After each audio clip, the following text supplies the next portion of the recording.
Schlesinger Library at Harvard University and suggested that they establish a cookbook collection there. The feminist and women's historians at the university opposed it because, quote, cookbooks were marks of women's oppression. And so they did not start a cookbook collection at that time. I've recently encouraged my college librarian to start collecting cookbooks, and she's, as we all know, cookbooks are published in great abundance, and she's running out of shelf space already. In recent years, though, we think the study of cookbooks as a genre of writing and their usage as historical source, especially by feminist historians of women, is becoming more prominent. It's kind of a new form of women's words.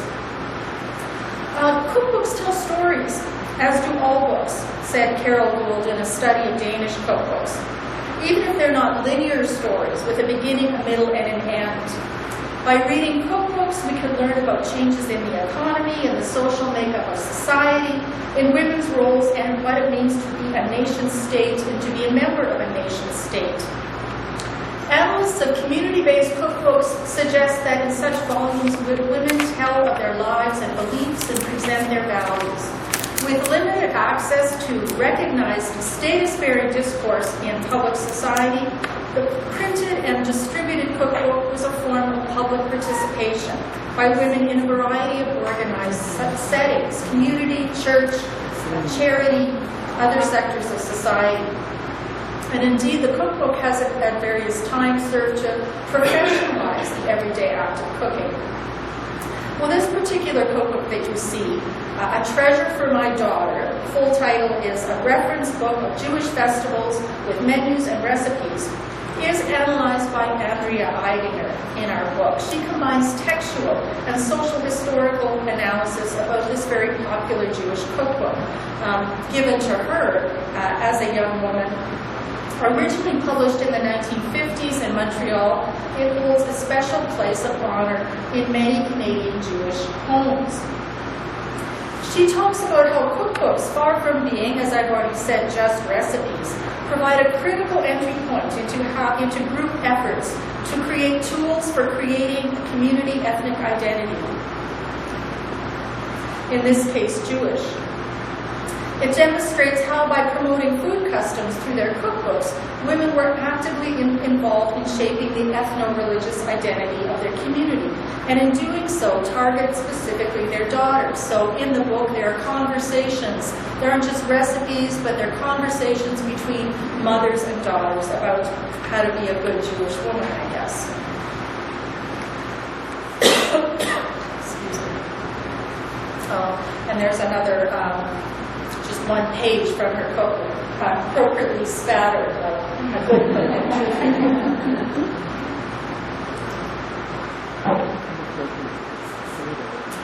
I'm just going to skip over the food picture and take you to the Mennonite Treasury of Recipes, which is in essence my version of Andrea Eidinger's Treasure for My Daughter. Mine is also spattered. Mine was also given to me when I moved out of my parental home, out into the world, with the Mennonite cookbook that I would need to survive out there in the world. So I've been cooking out of this book for quite a few decades already, but more recently decided that I wanted to analyze cookbooks, read cookbooks for more than just recipes, particularly since I don't particularly enjoy cooking. So I might as well use cookbooks to make scholarly research.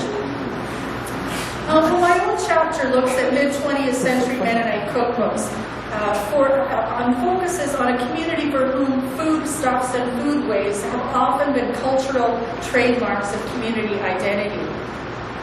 And I argue that cookbooks were an important medium through which Mennonite women of the 1950s and onwards offered public declarations of their normally private food labors, and which solidified certain cultural aspects of community, both internally and externally, and in the case of bestsellers to wide sectors of society as well.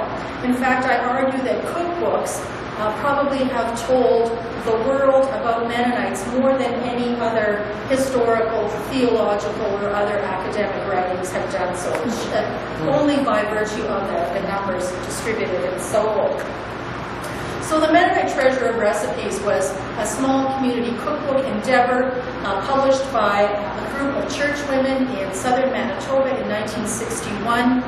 They had just cooked like 5,000 meals for a conference gathering and decided we should write this down in case we have to do it again.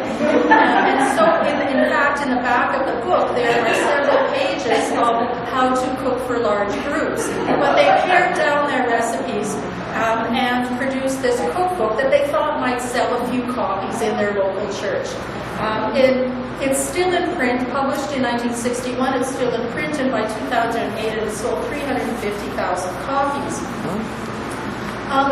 The cookbook is a declaration, I argue, of many different things. First of all, it's a declaration of women's philanthropic contributions to their church communities and their non-church communities. The sales of this cookbook contributed to the running of churches, larger denominational institutions, and mission boards, and raised tens of thousands of dollars for infrastructure and also mission projects. So it's a fundraising tool, and actually was a way for women to develop small, if you want to call it small business skills.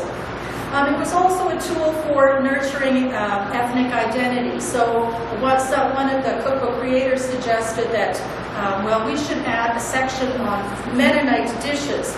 And so, of course, it has a section on Mennonite dishes, and they felt it was important to find a way to retain traditional Mennonite cooking in an era when many young women were no longer doing that. So it's representative of that theme of cooking as a form of sort of ethnic preservation. But it also represents signposts of cultural change. So in other portions of the book, you can tell that the Mennonite women are also sort of engaging in wider popular culture. And so even though you have this section on traditional Mennonite cooking, you have a section with numerous Jell-O salads, something called 7-Up salad, which has 7-Up in it, Cheerio cocktail snacks, and the list goes on sort of popular convenience cooking of the 60s and 70s. Of course, you're probably familiar with Food That Really Shmax by Edna Stabler. Again, another cookbook which, written by a woman who is not a Mennonite but has done a great deal to popularize Mennonite-style cooking, but thereby saying a great deal about the cultural attributes of this particular group. I could say a lot more about this, but another time. This is not incorporated into my chapter in the book. I don't know if you've heard of this suddenly wildly popular book, Mennonite Girls Can Cook, that came out just a few years ago. Again, does very much to sort of perpetuate a certain image and carries a great deal more meaning than just how to cook a recipe. Ironically, the girls are all in their mid-50s to 60. A point I made when I had to write a review of this particular book. Then other books that you might possibly be familiar with, which leads to a different theme about cookbooks. In the mid-70s, Mennonite women were responding to a series of food crises in the world, and initiated the publication of a series of what you might call, or I have called, social justice cookbooks. The one on the top left, the More with Less cookbook, published in 1975, advocated eating less meat at a time when there was a global food crisis, and as a way of encouraging people to eat more grains and therefore deal with hunger in the world. Incredibly politically provocative for its time, and really, really important. At its 25th anniversary, it had sold 1 million copies around the world. The middle book, then, in 2005, or a few years later, Extending the Table was another sort of world community cookbook that kind of led a social movement of engaging by learning to cook. I have a lot of that scale. By learning to cook foods from around the world would develop greater international awareness. And then very recently, Simply in Season, you might be able to guess, is a book about local eating, so eating what is in season that is available locally.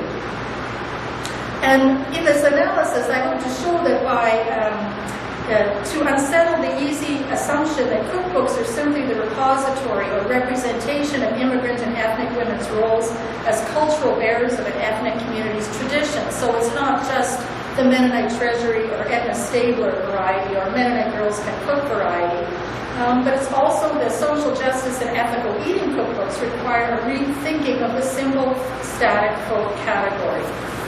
And so by reading the recipes for meaning beyond culinary instruction and by analyzing the intent and presentation of the cookbook itself, I suggest that that cookbook is a significant source that shaped both Mennonite self-understanding and even more so as communicated ideas about Mennonites to a broader society.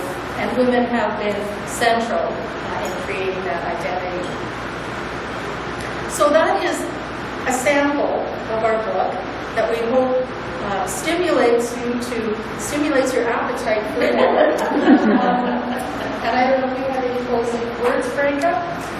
No, except to say thank you for listening to us, and that we did bring some copies of the books, and we are going to share with you our deep discount, author's discount, 40% off. So the books are $20 if you're interested in a book, and if you don't win one, it's raw. You might want to buy one. Thank you very much.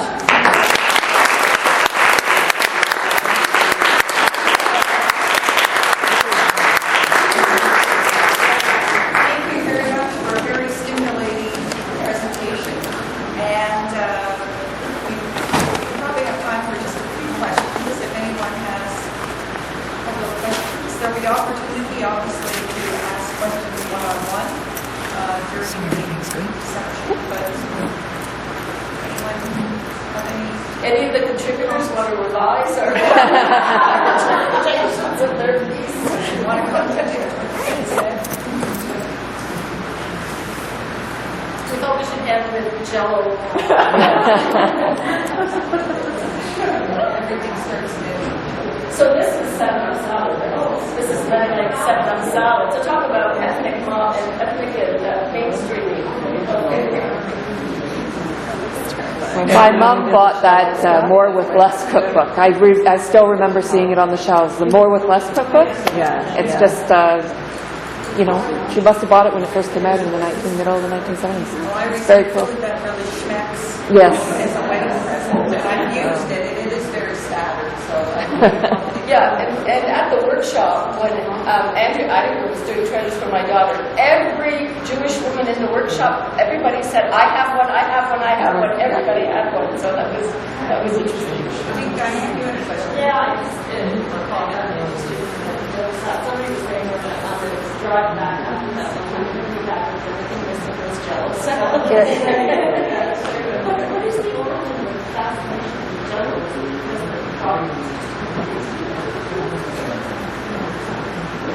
Well, I think it was actually introduced quite a bit earlier, but it was popularized with advertising. And so many foods which actually were created in the late 19th or early 20th centuries, we just really knew about them once we had televisions, particularly televisions. But Jell-O was so fast and convenient, and it was light, and It was cheap. cheap.